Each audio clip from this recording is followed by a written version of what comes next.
நம்ம தோப்பில் வந்து இந்த பலாப்பழம் வந்து தேன் பலான்னு சொல்லக்கூடியது. அது பார்த்தோன்னா அந்த சொலை எடுக்கும் போதே பார்த்தோன்னா நல்ல ஒரு தேன் மாதிரி ஒரு லிக்விடு நல்ல இனிப்பாக இருக்கும்.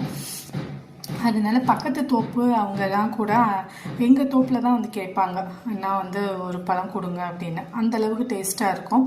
அதோட கொட்டை தான் இது.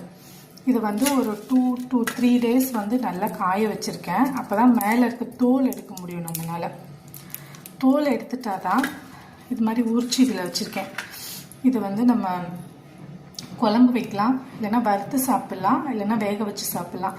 இதெல்லாம் வந்து இப்போ சின்ன வயசாக நாங்கள் இருக்கும்போது பண்ணது. ரொம்ப வருஷங்களுக்கு அப்புறம் இது வந்து நானே செய்கிறேன்.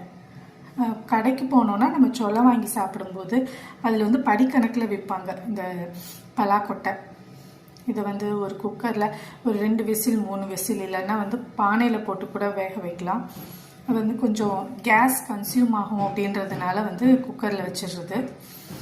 இது வந்து சாப்பிட்டு பழகுனவங்களுக்கு தெரியும் அதோட டேஸ்ட் எப்படி இருக்குன்னு சொல்லிட்டு. இதை நீங்கள் வந்து குழம்புல பலாக்கொட்டை சாம்பார் வைக்கலாம், புளிக்குழம்பு, கறி குழம்பு கூட சேர்த்து போடுவாங்க. இந்த மாதிரி டேஸ்ட்டாக இருக்கும் இந்த கொட்டை.